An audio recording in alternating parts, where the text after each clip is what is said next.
693 donations. Halo semuanya, kali ini saya akan meringkas drama komedi dari Amerika berjudul Delivery Man.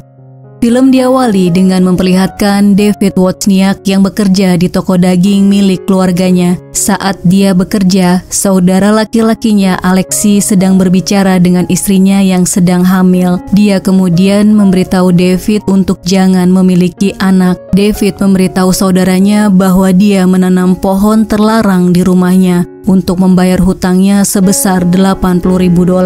Alexi kaget mendengarnya. Tidak menyangka dia memiliki hutang sebanyak itu, tetapi dia tidak dapat menolongnya. David memutuskan untuk mengajukan pinjaman ke beberapa bank. Namun, semua bank menolaknya. David kemudian mendatangi rumah pacarnya yang bernama Emma pada jam 3 pagi untuk meminta maaf karena dia sudah lama tidak menemuinya. Emma memberitahunya bahwa dia hamil. Ketika mendengarnya, sejenak David terdiam, tapi dia ingin menjadi seorang ayah untuk anaknya. Namun Emma menolaknya karena David orang yang tidak bisa diandalkan dan memiliki masalah keuangan. Setelah mengunjungi Emma, dia datang ke rumah temannya Brad untuk memberitahu mengenai kehamilan Emma. David mengatakan pada Brad bahwa dia ingin menjadi seorang ayah. Brad bercerai dari istrinya dan mengatakan pada David bahwa dia tidak siap menghadapi betapa sulitnya mengasuh anak. Brad terlihat tidak bisa beristirahat karena anaknya terbangun dan mengganggu mereka ketika berbicara, walaupun jam menunjukkan pukul 3 pagi. David kembali ke apartemennya. Di ruang tamunya sudah menunggu seorang pria bernama Mark Williams. Mark memperkenalkan dirinya sebagai seorang pengacara, mewakili klinik Kabrowski-Leavitt, di mana 20 tahun yang lalu David secara teratur menyumbangkan spermanya dengan nama Starbuck. Dari donor sperma itu, David telah memiliki 533 anak. Ada 142 anak yang ingin mengetahui identitas ayah biologis mereka. Sebelum melakukan donor, David telah menangani surat perjanjian untuk merahasiakan identitasnya dengan klinik. Jadi mereka berkewajiban untuk melindungi identitas David. Namun, beberapa anak meragukan legalitas dokumen itu dan menggugatnya di pengadilan karena mereka merasa berhak untuk mengetahui identitas ayah biologis mereka. Keesokan harinya, David bertemu dengan Brad, dia yang akan menjadi pengacaranya untuk menghadapi gugatan ini. Brad membuat catatan setiap detail permasalahan David, kemudian memberikan amplop yang berisi identitas lengkap 142 orang anaknya. Brad menyuruhnya untuk tidak membuka amplopnya. Do not open it. Tapi David tetap melakukannya. Dia terkejut ketika melihat salah satu nama anaknya. Kemudian dia langsung menghubungi Brad dan datang ke rumahnya. David dan Brad datang ke sebuah pertandingan basket profesional di mana anaknya yang bernama Andrew Johansson adalah pemain basket profesional yang sangat terkenal. Dari tribun, dia menyemangati dan bersorak ketika dia berhasil mencetak angka untuk timnya. David tidak percaya bahwa pemain basket profesional berasal dari gennya. Beberapa hari kemudian, David menemui Emma yang sedang bertugas sebagai polisi. Dia mengatakan padanya bahwa dia berkomitmen untuk mengubah hidupnya dan akan berusaha meyakinkannya bahwa dia layak untuk menjadi ayah dari bayi yang sedang dikandungnya.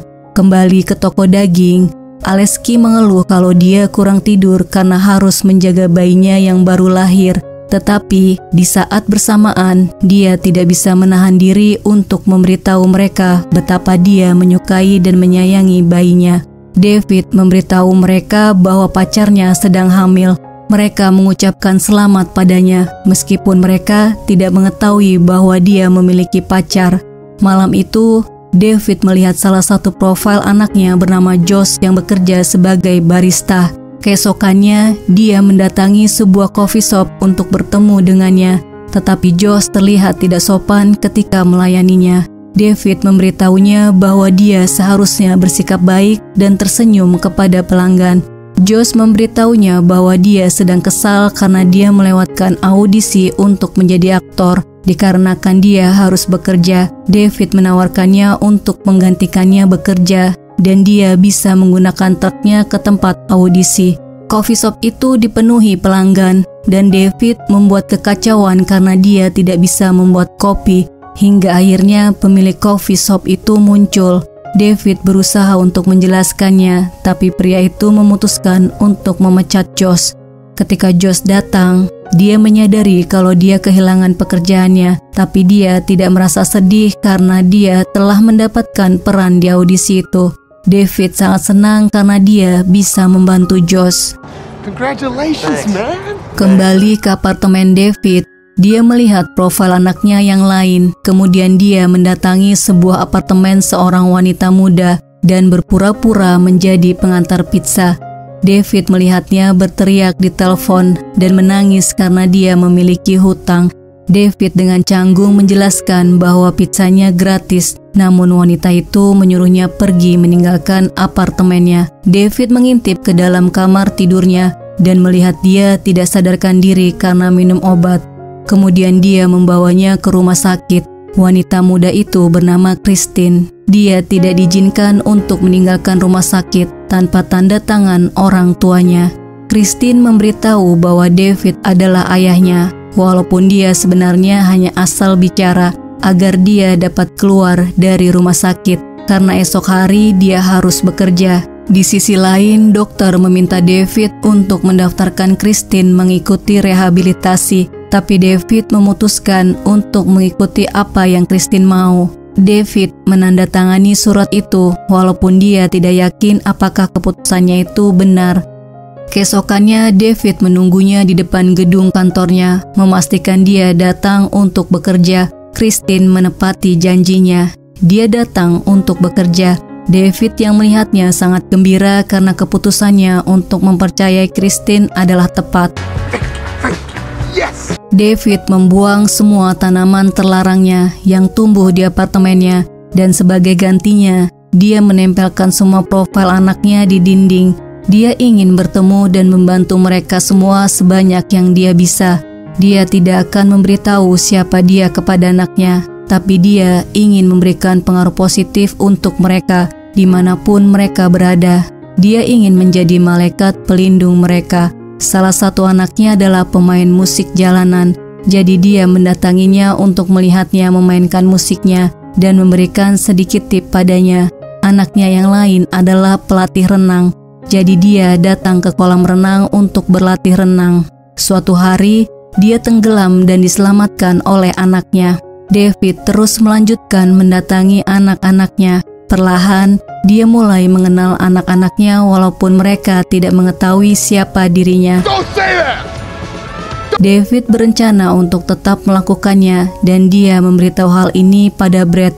Namun Brad memberitahunya untuk berhenti melakukannya. Suatu hari setelah mengantar daging, David melihat Emma sudah berada di dalam truknya.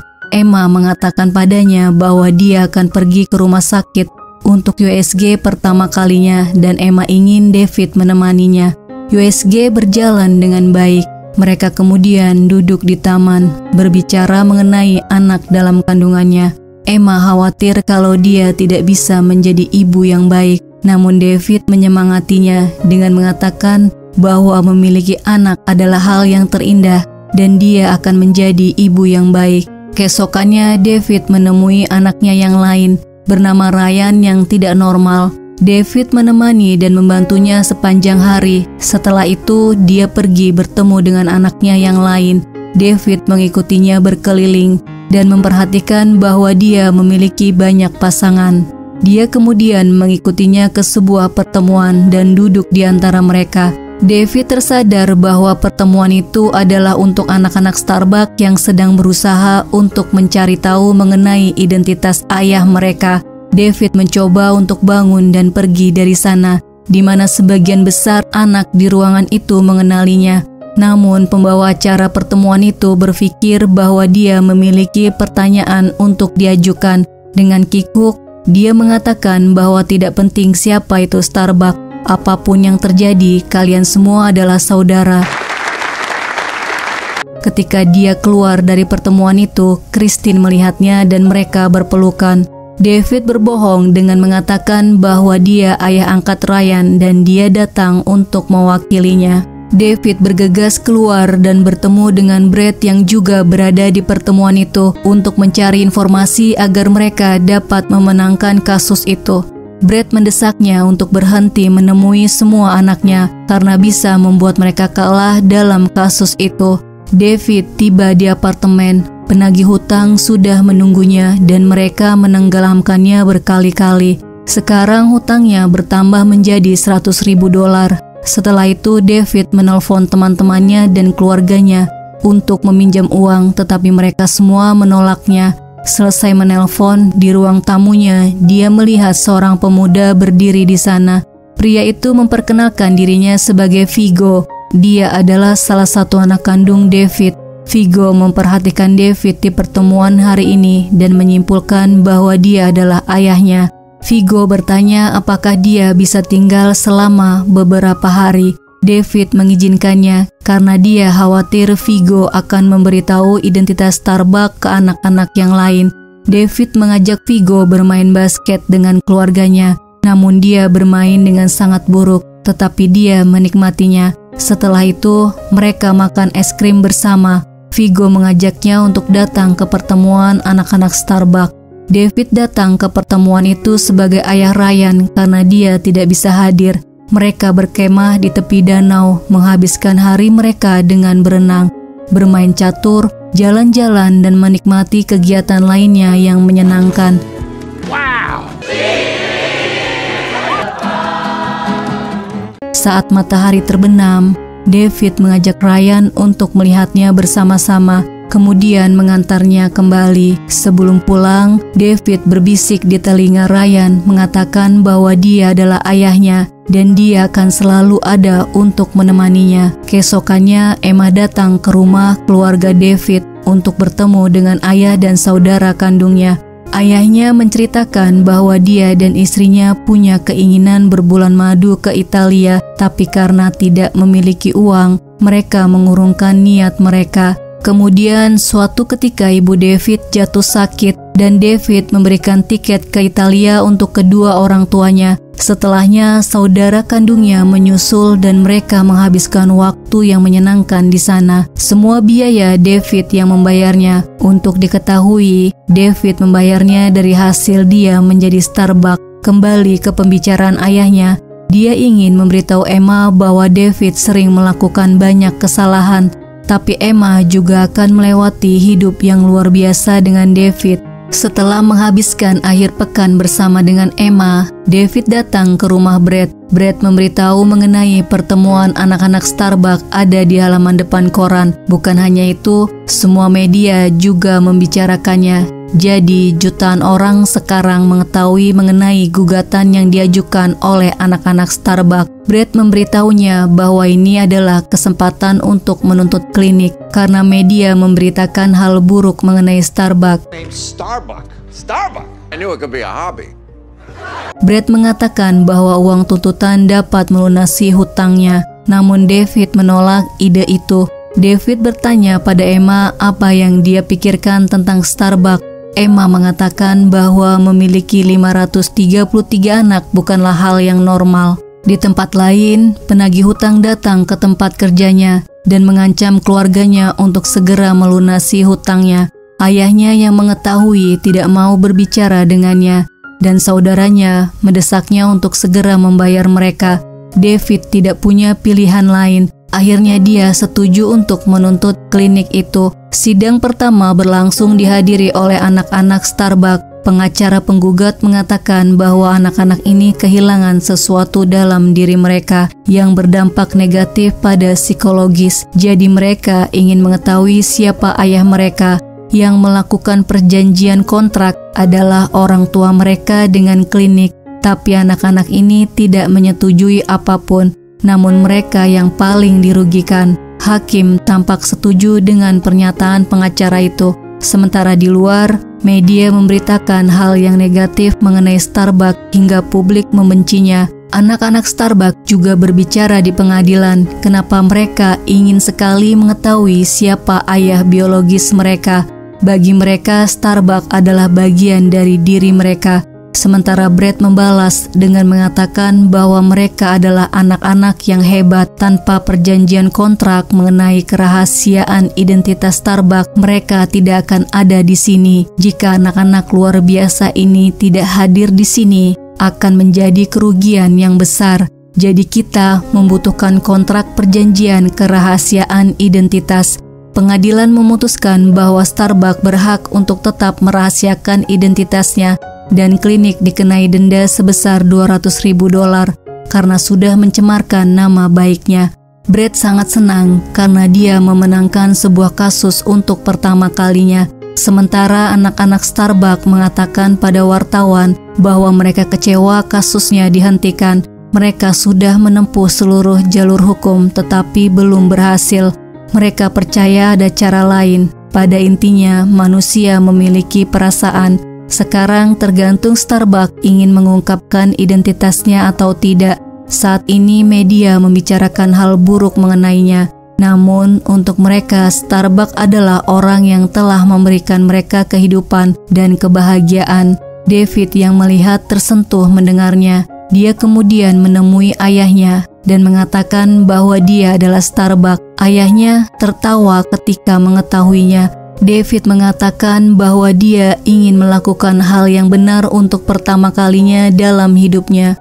Ayahnya menyarankan untuk membuka identitasnya, namun David khawatir karena dia masih memiliki hutang. Ayahnya kemudian memberikannya warisan dari toko daging untuk melunasi hutangnya. Dia berkata bahwa yang terpenting bukan uang, melainkan keluarga. David kembali ke apartemen. Kemudian dia memberitahu identitas Starbucks di Facebook. David kemudian pergi ke rumah Emma untuk menceritakan segala hal padanya. Ketika dia tiba, ambulans datang. Emma melahirkan sebelum waktunya. Beruntungnya, anaknya lahir dalam keadaan sehat. Di rumah sakit, David dikunjungi tidak hanya oleh ayah dan saudaranya, tetapi juga anak-anak Starbucks. Setelah mengetahui bahwa anak Emma terlahir dalam keadaan sehat, mereka semua berpelukan. Setelah itu, David menemui Emma dan melamarnya. Emma setuju untuk menikah dengannya. Kemudian David mengatakan bahwa dia adalah Starbucks. Awalnya Emma marah, tapi David meyakinkannya bahwa mereka dapat melaluinya bersama-sama karena mereka memiliki banyak keluarga. Emma akhirnya menerimanya. Semua anak berkumpul untuk melihat bayi Emma secara bergantian. Film berakhir dengan memperlihatkan David bertemu dengan mereka satu persatu. Terima kasih sudah melihat video ini. Sampai jumpa di video selanjutnya.